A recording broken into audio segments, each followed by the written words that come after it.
Salam, puji Tuhan, Bapak Ibu Saudara yang diberkati Tuhan.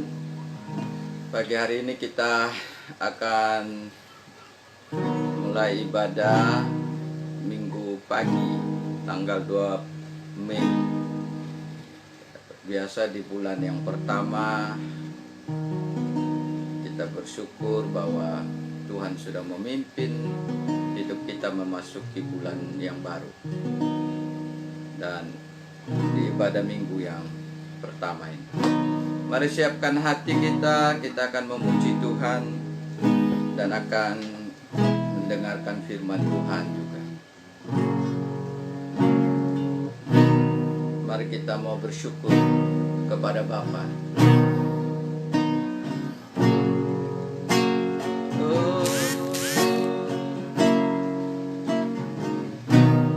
Banyak yang kau perbuat di dalam hidupku,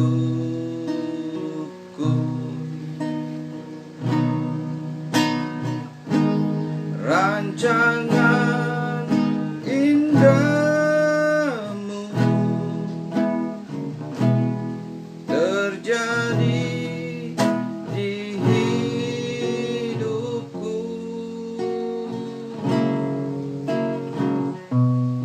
Bapa yang mengerti segala yang ku perlu, kasih-Mu sempurna nyata dalam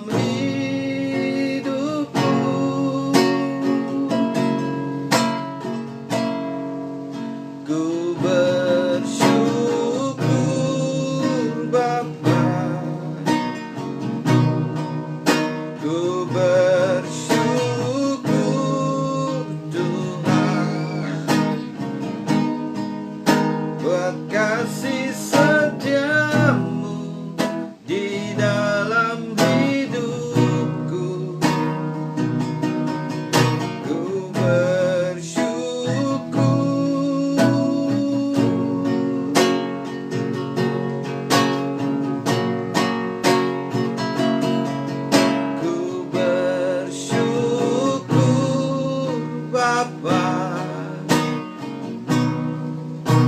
Ku bersyukur Tuhan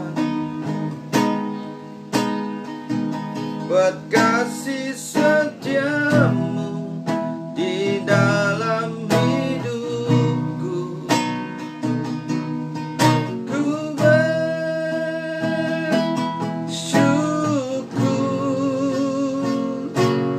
Tuhan.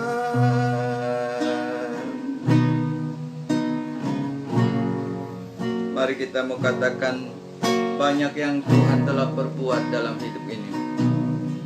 Mari kita memuji Tuhan.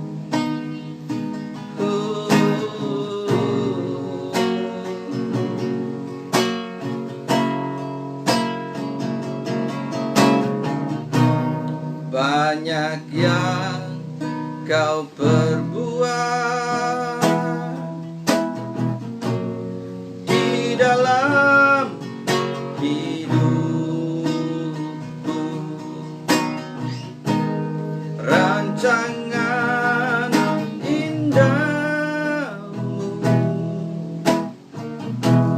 terjadi di hidupku. Bapa yang mengerti segala yang ku perlu,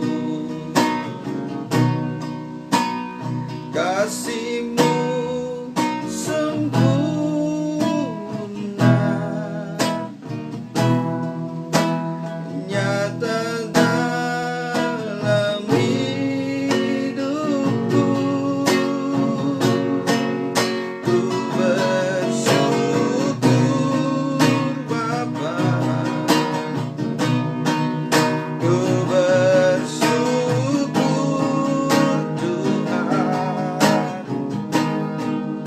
buat kasih setiamu di dalam hidupku. Ku bersyukur,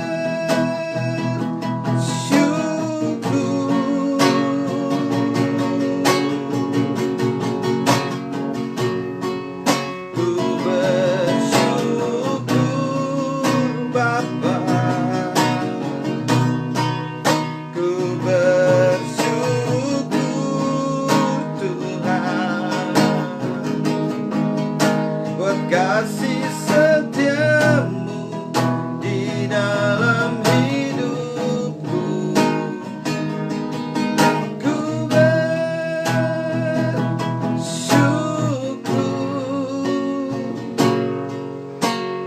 Yesus.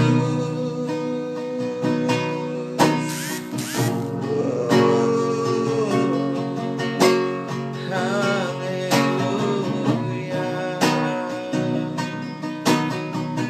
Terima kasih buat kebaikanmu.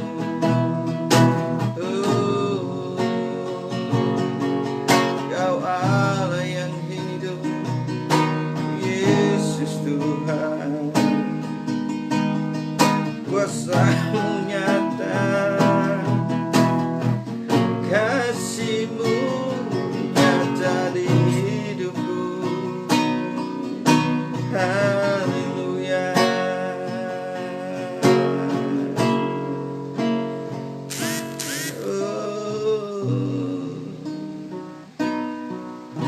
Terima kasih Tuhan.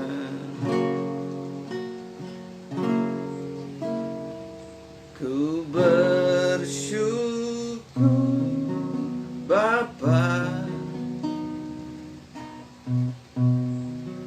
ku bersyukur Tuhan buat kasih setiamu di dalam hidupku. Ku bersyukur,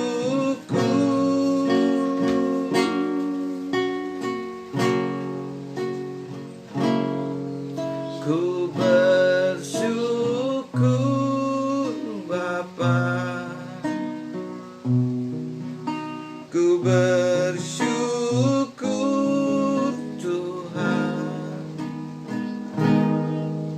buat kasih setiamu di dalam hidupku. Ku bersyukur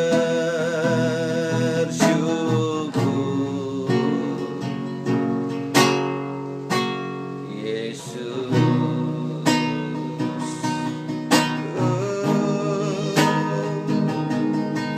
Ku bersyukur,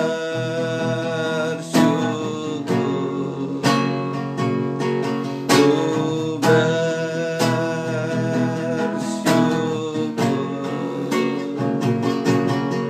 ku bersyukur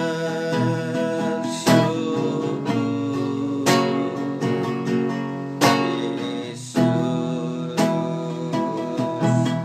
Haleluya. Haleluya. Bapa, terima kasih. Kami bersyukur bahwa Engkau telah memberi segala yang terbaik kepada kami. Biarlah kami bisa hidup untuk menyaksikan nama Yesus, kuasa nama Yesus. Mari jamah hati kami untuk bisa menerima firman dari Tuhan. Kami percaya bahwa firman-Mu akan menguatkan kami, memulihkan kami. Jadilah kebenaran, urapilah waktu-Mu. Jamalah supaya setiap hati bisa menerima kebenaran. Dalam nama Yesus, kerjalah oleh Roh-Mu yang kudus. Segala kegelapan yang ingin mencuri firman, patahkanlah dalam nama Yesus. Haleluya, haleluya. Amin.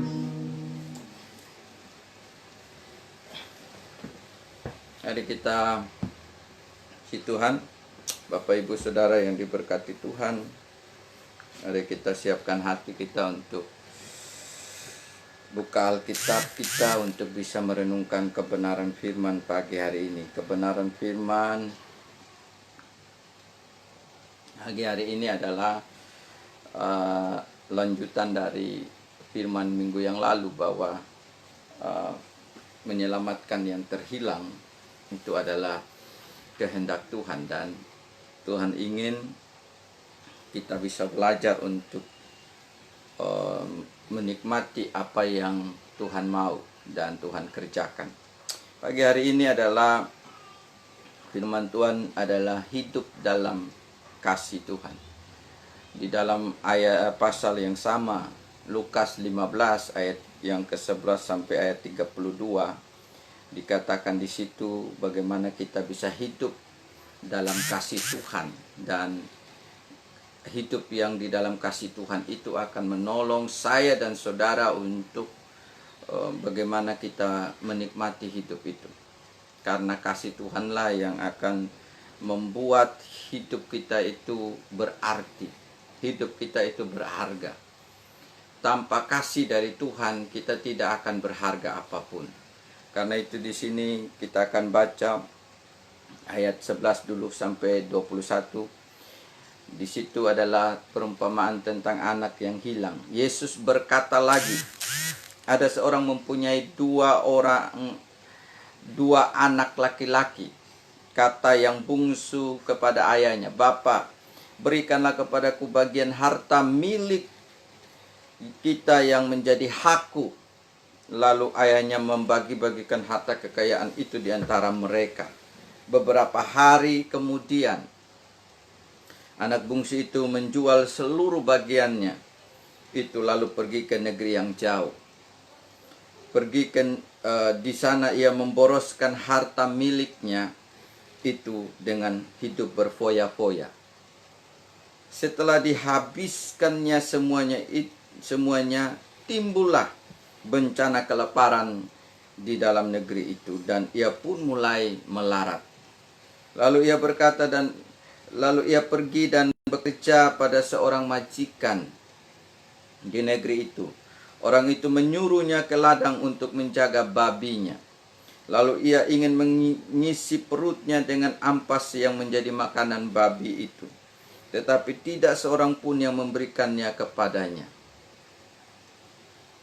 Lalu ia menyadari keadaannya, katanya, "Betapa banyaknya orang upahan Bapakku yang berlimpah-limpah makanannya. Tetapi aku di sini mati kelaparan. Aku akan bangkit dan pergi kepada Bapakku dan berkata kepadanya, Bapa, aku telah berdosa terhadap sorga dan terhadap Bapa. Aku tidak layak lagi disebutkan anak Bapa. Jadikanlah aku sebagai salah seorang upahan Bapa." Maka bangkitlah ia dan pergi kepada bapanya. Ketika ia masih jauh, ayahnya telah melihatnya. Lalu tergeraklah hatinya oleh belas kasihan. Ayahnya itu berlari mendapatkan dia, lalu merangkul dan mencium dia. Kata anak itu kepadanya, "Bapa, aku telah berdosa terhadap sorga dan terhadap Bapa. Aku tidak layak lagi disebutkan anak Bapa." Sampai di situ dulu, di ayat 21. Dari ayat 11 sampai ayat 21 kita bisa melihat bagaimana saya dan saudara bisa hidup dalam kasih Tuhan. Itu adalah anugerah. Dan contoh dari perumpamaan anak yang hilang yang diutarakan oleh Yesus adalah menjadi contoh dari kehidupan kita pada umumnya. Yaitu orang-orang percaya yang harusnya mengerti bahwa kita hidup di dalam kasih Bapa itu membuat kita berani datang kepada Tuhan. Berani menghadap Tuhan yang begitu luar biasa. Tuhan yang suci, Tuhan yang maha kuasa, Tuhan yang maha hebat, maha tinggi, maha besar. Segala kehebatan Tuhan yang luar biasa itu karena Tuhan mengasihi kita dan kita bisa hidup di dalam kasih dari Tuhan itu, kita bisa berani datang kepada Tuhan yang luar biasa itu. Kalau kita baca tadi dari ayat 11 sampai 21, bagaimana anak bungsu begitu berani datang kepada bapaknya. Karena dia tahu dia posisi sebagai anak dari bapaknya yang begitu hebat. Bapaknya yang begitu luar biasa. Tetapi kasih bapaknya itu memberanikan dia untuk datang kepada Bapa dengan segala keberanian dia. Menganggap dia punya hak sebagai anak. Hak dia sebagai anak adalah bisa meminta apa yang menjadi milik bapaknya untuk diwariskan, untuk diberikan kepadanya. Berapa banyak saya dan saudara berani datang kepada Tuhan kalau kita sadar kita sudah menjadi anak Tuhan. Posisi kita menjadi anak Tuhan itu akan menjadi posisi yang akan membuat kita harus datang kepada Tuhan senantiasa. Bisa berkomunikasi, bisa tidak takut salah karena kita sudah menjadi milik dari Bapa, milik dari Tuhan, dari kasih surgawi. Dan inilah yang saya mau kita mengerti, bahwa tanpa malu meminta kepada Bapaknya, sama seperti kita. Ketika kita sudah dilayakkan menjadi anak Tuhan, harusnya kita berani datang dan meminta kepada Bapa. Apa saja kita berani minta. Kita berani datang dan berseru kepada Bapa. Ya Aba, ya Bapa, ya Tuhan. Karena kita menjadi posisi yang orang yang dikasihi Tuhan sebagai anak yang dikasihi. Inilah yang harusnya kita sadari Bapak Ibu Saudara. Bahwa hidup di dalam kasih Tuhan itu membuat kita berani datang kepada Tuhan. Berani di sini bukan berarti berani mati, bukan. Berani artinya karena saya sudah dikasihi sebagai anak, sudah ditetapkan sebagai anak Tuhan yang bisa berkomunikasi, selalu bisa datang dengan tanpa rasa takut. Kalau kita merasa kita takut berdosa dan takut, akibatnya kita tidak mengalami kasih Tuhan yang sesungguhnya dan memakai semuanya dengan bebas. Kita lihat setelah dia minta harta miliknya kepada bapaknya, yang menjadi gambaran antara kita dengan Tuhan. Bagaimana kita berani minta hak sebagai anak Tuhan. Hak untuk menerima segala berkat. Hak untuk menerima pemeliharaan. Tanpa diminta pun sebenarnya Tuhan tetap memberikannya. Tetapi dia berani minta. Dan dia memakai semuanya dengan bebas. Ini adalah contoh dari anak bungsu yang begitu sadar akan posisi dia sebagai anak. Sehingga dia berani. Berapa banyak saya dan saudara tidak berani datang kepada Bapa, kepada Tuhan. Karena terus masih merasa sebagai orang yang berdosa, sebagai orang yang masih terpisah dengan Tuhan. Padahal ketika kita sudah bersama dengan Tuhan di dalam Yesus, kita sudah berani harusnya bisa datang kepada Tuhan senantiasa. Dalam segala kondisi kita harus berani datang kepada Tuhan. Dan inilah yang saya lihat bagaimana anak bungsu tidak ada rasa takutnya sama sekali. Tetapi yang menjadi bagian yang salah dari cerita ini, yang membuat dia sepertinya dia terhilang, benar-benar terhilang, adalahnya karena dia memakainya sebebas mungkin apa yang menjadi hak yang Tuhan beri. Sebagai anak, dia bisa dapat segala apa yang ayahnya punya, bapaknya punya. Dan dia bisa pakai, tetapi bukan pakai untuk hal yang salah, hal yang keliru. Inilah yang membuat dia terhilang. Jadi anak bungsu ini terhilang karena dia memang dia sadar dia hidup di dalam kasih Tuhan. Dan dia berani kasih bapaknya. Dan dia berani meminta selagi bapaknya masih hidup. Kalau digambarkan secara manusia. Dan itulah yang kita lihat bagaimana dia datang dengan berani. Dan ini harus menjadi contoh yang baik bagi saya dan saudara.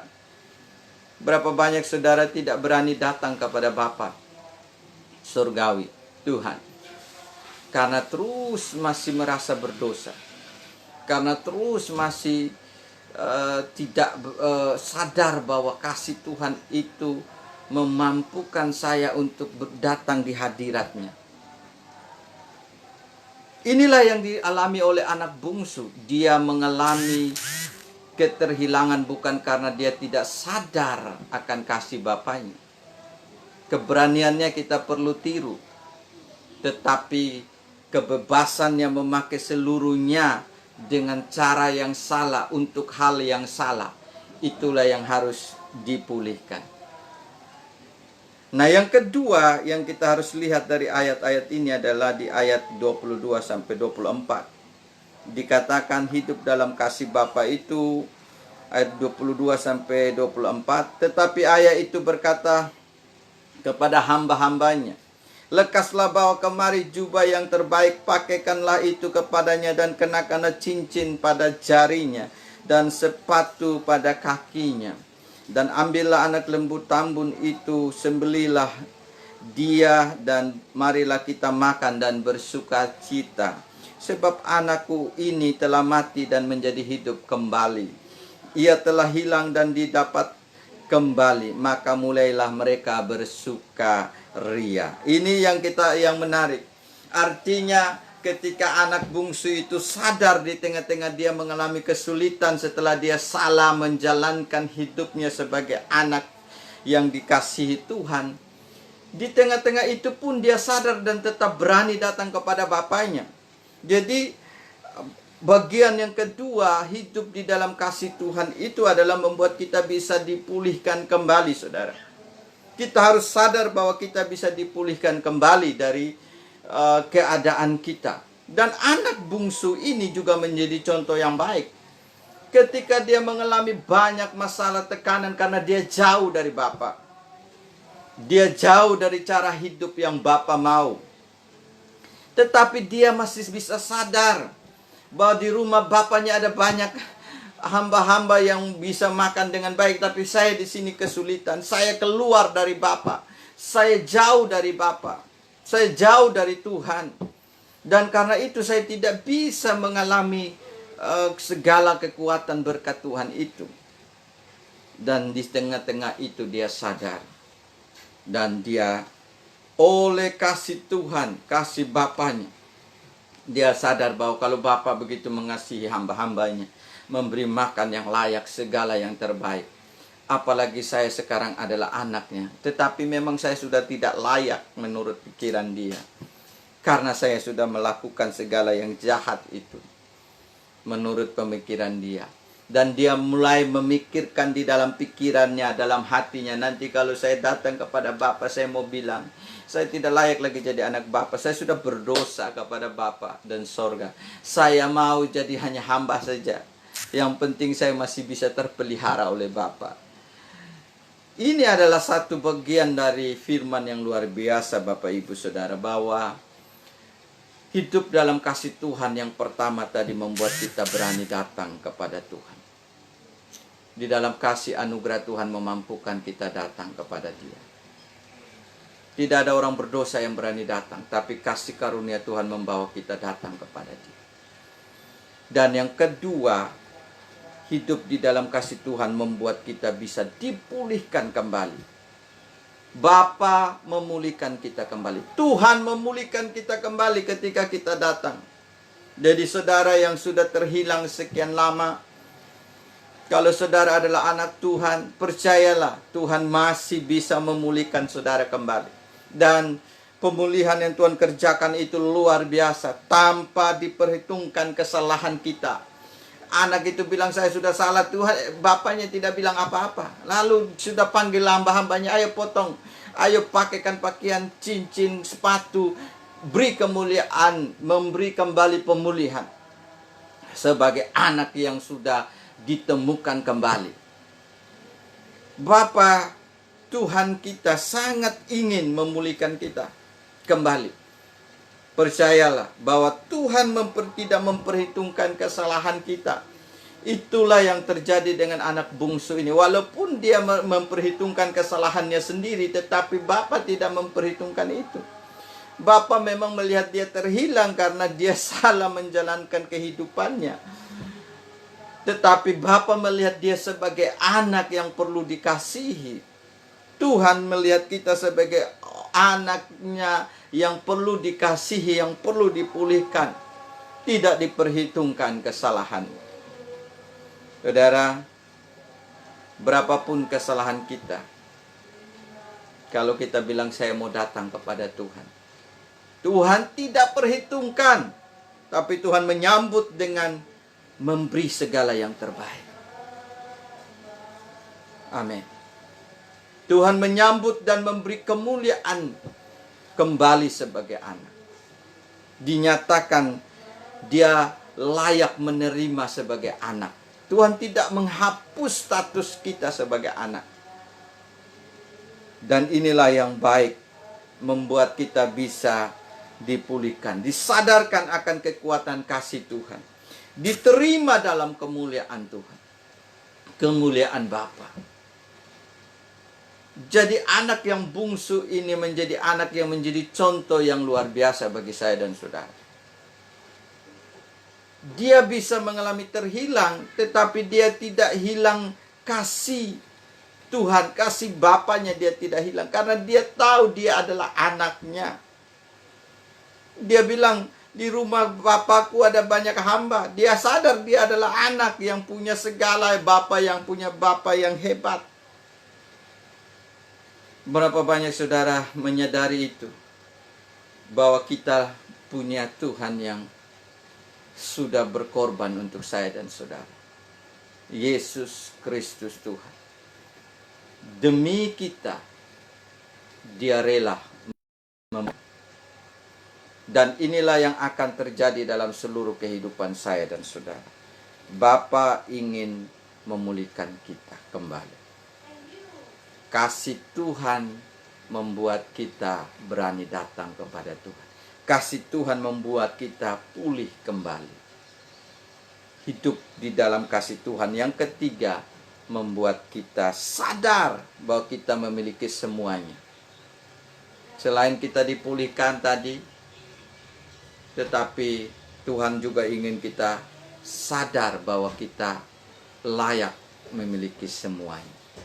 Pemulihan yang Tuhan kerjakan itu membuktikan bahwa Tuhan ingin memberikan semuanya kepada kita sebagai anak. Di ayat 25 sampai ayat 32 kita baca. Ayat 25, tetapi anaknya yang sulung berada di ladang, dan ketika ia pulang dan dekat ke rumah, ia mendengar bunyi seruling dan nyanyian tari-tarian. Lalu ia memanggil salah seorang hamba dan bertanya kepadanya, apa arti semuanya itu? Jawab hamba itu, adikmu telah kembali dan ayahmu telah menyembelih anak lembu tambun karena ia mendapatkannya kembali dengan sehat. Maka marahlah anak sulung itu dan ia tidak mau masuk. Lalu ayahnya keluar dan berbicara dengan dia. Tetapi ia menjawab ayahnya, katanya, telah bertahun-tahun aku melayani Bapa dan belum pernah aku melanggar perintah Bapa. Tetapi kepadaku belum pernah Bapa memberikan seekor anak kambing untuk bersukacita dengan sahabat-sahabatku. Tetapi baru saja datang anak Bapa yang telah memboroskan harta kekayaan Bapa bersama-sama dengan pelacur-pelacur. Maka Bapa menyembelih anak lembu tambun untuk dia. Kata ayahnya kepadanya, anakku, engkau selalu bersama-sama dengan aku, dan segala kepunyaanku adalah kepunyaanmu. Kita patut bersukacita dan bergembira karena adikmu telah mati dan menjadi hidup kembali. Ia telah hilang dan didapat kembali. Amin. Puji Tuhan. Jadi firman Tuhan yang luar biasa, bahwa apa yang terjadi dengan anak sulung adalah membuat kita gambaran yang harus disadarkan, dipulihkan. Ada banyak orang yang terhilang seperti anak sulung. Memang anak bungsu terhilang, tetapi anak sulung juga terhilang sebenarnya. Kenapa? Karena dia terhilang di tengah-tengah kondisi dia sedang bersama-sama dengan Bapa, dikatakan. Berapa banyak orang yang tidak merasa bahwa dia punya Bapa. punya Tuhan di dalam hati dan hidupnya, dan merasa seperti dia jalan hidupnya sendiri. Dia tidak pernah melakukan menikmati hidup yang bersama-sama dengan Bapa, dengan Tuhan itu. Banyak orang percaya yang masih hidup tidak sama-sama menikmati hidup yang sadar sedang bersama-sama dengan Tuhan, sadar dalam kasih-Nya Tuhan, dan tidak memakai apapun yang dia sudah bersama dengan Tuhan sebagai hak yang harus dia nikmati. Dia bilang, satu kambing pun saya tidak pernah potong. Saya taat, saya setia melayani Bapa, saya setia melakukan yang baik. Tetapi saya belum pernah merasakan apapun yang dari Bapa itu. Ini yang lebih berbahaya. Kehilangan di tengah-tengah tempat yang luar biasa, posisi yang luar biasa. Kenapa ini terjadi? Karena merasa bisa berbuat dengan kekuatan sendiri.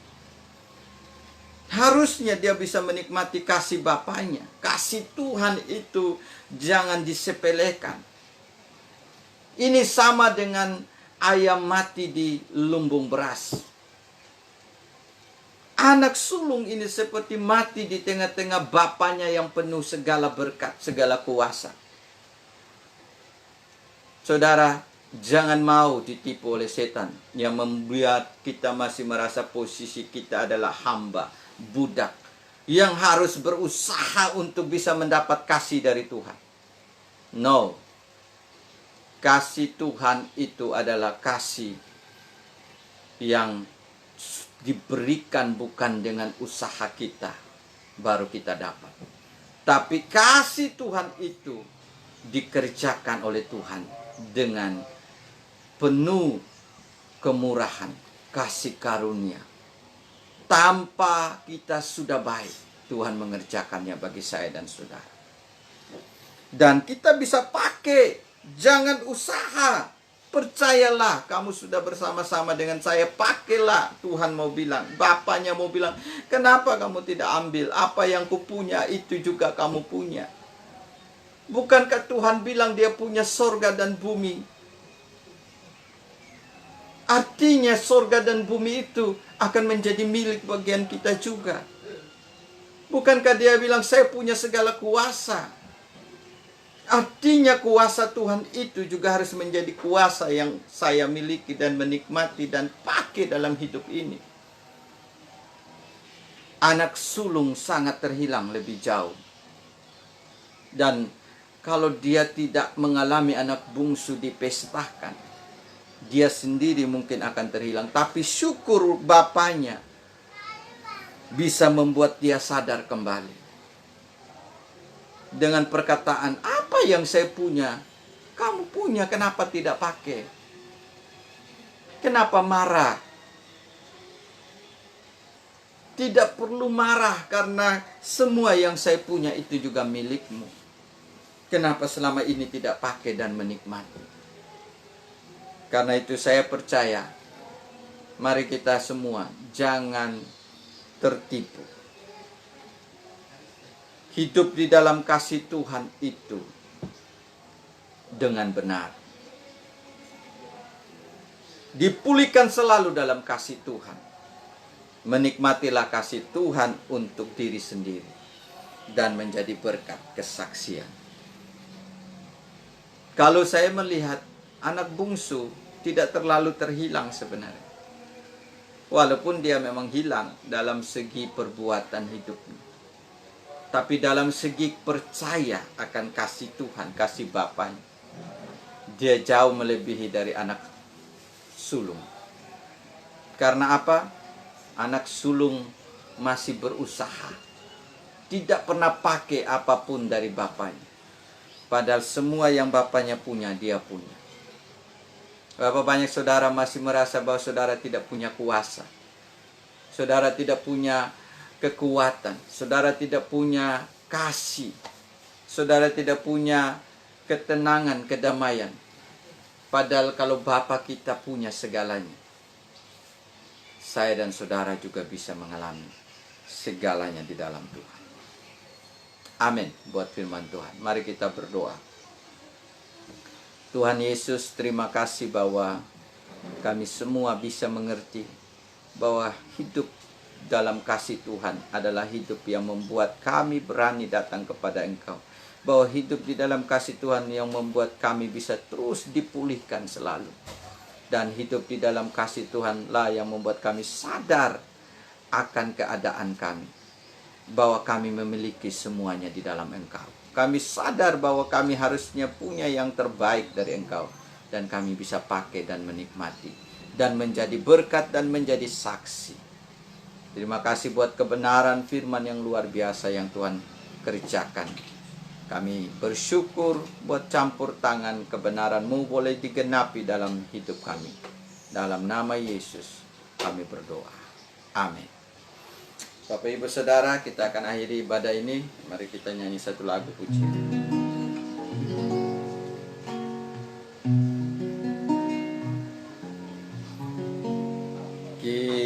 Kiranya Engkau memberkati aku dan melindungi aku.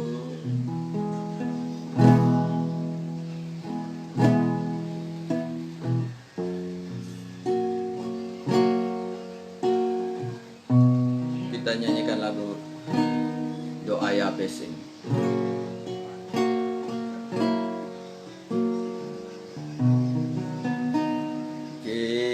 Kiranya Engkau memberkati aku dan melindungi aku daripada malapetaka,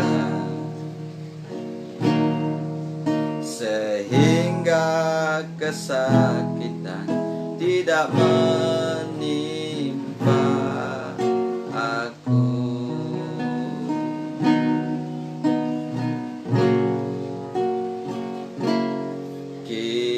Kiranya Engkau memberkati aku berlimpah-limpah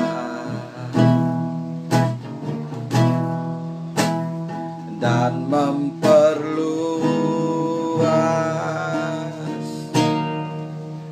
daerahku,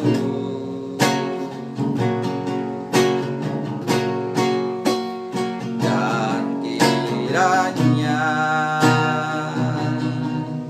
tangan-Mu menyertai aku dan melindungi aku daripada malapetaka,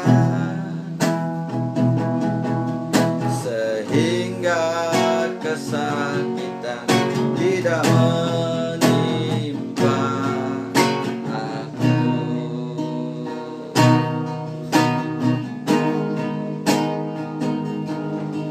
Sehingga kesakitan tidak menimpa aku. Mari kita tutup dalam doa. Tuhan, terima kasih buat kebenaran ibadah pada minggu yang pertama di bulan Mei ini. Kami percaya, kami bawa pokok-pokok doa kami. Kiranya Tuhan memberkati setiap para misionaris yang Tuhan kirim untuk seluruh dunia. Berkatilah supaya Injil tetap jalan di dalam segala kondisi, baik atau tidak baik waktu. Kami tetap memberitakan kebenaran. Tuhan, biarlah Injil-Mu juga menyelamatkan seluruh pulau di Indonesia, seluruh suku di Indonesia, seluruh daerah di Indonesia. Berkatilah setiap gereja untuk bisa menjalankan misi penginjilan yang Tuhan mau. Terima kasih Bapa, hamba berdoa buat seluruh negara yang sedang mengalami pandemi. Biarlah lewat keadaan ini, keadaan yang sulit di dalam pandemik ini, banyak jiwa boleh datang kepada Allah yang punya segalanya. dan mereka tidak memakai cara sendiri sehingga mereka bisa dipulihkan. Bapa, terima kasih bahwa seluruh kehidupan kami adalah kehidupan yang harusnya menjadi berkat, menjadi saksi untuk Injil. Terima kasih Bapa, kami serahkan seluruh jemaat gereja Hidup Baru, pakailah untuk bisa menjadi murid penginjil Kristus. Tim penginjilan kami serahkan di dalam nama Yesus. Biarlah semua boleh ada di dalam berkat penginjilan. Gereja, murid bersama Engkau berkati.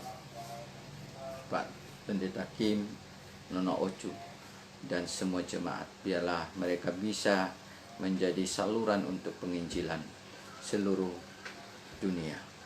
Terima kasih Bapak, kami juga menyerahkan seluruh pelayanan kami 1 minggu ini. Biarlah Tuhan yang kontrol dan memberkati. Hamba berdoa buat daerah Tabanan yang kami sudah layani. Biarlah pintu penginjilan untuk seluruh Tabanan bisa menuai jiwa-jiwa. Dari 3 jiwa, 2 kakak, biarlah mengalir pemberitaan Injil yang luar biasa. Daerah Tabanan ditaklukkan bagi Kristus. Begitupun kami berdoa buat daerah Karangasem, Tuhan bekerja supaya semua akan mendatangkan penuaian jiwa-jiwa.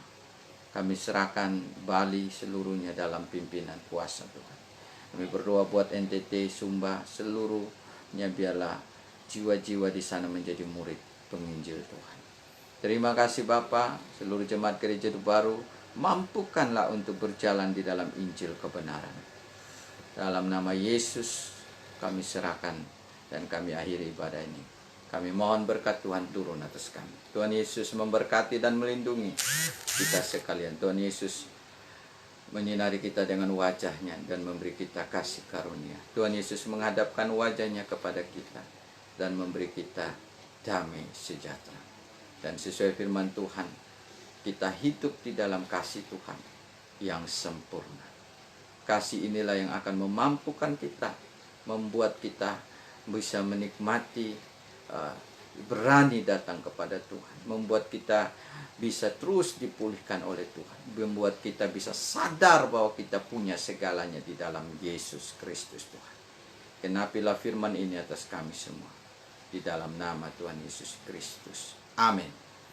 Puji Tuhan, Bapak Ibu Saudara yang diberkati Tuhan, hari ini kita sudah selesai ibadah, dan kalau saudara terus diberkati dengan firman ini, terus renungkan dan hiduplah di dalam kebenaran firman. Dan jangan lupa berbagilah kebenaran kepada semua orang.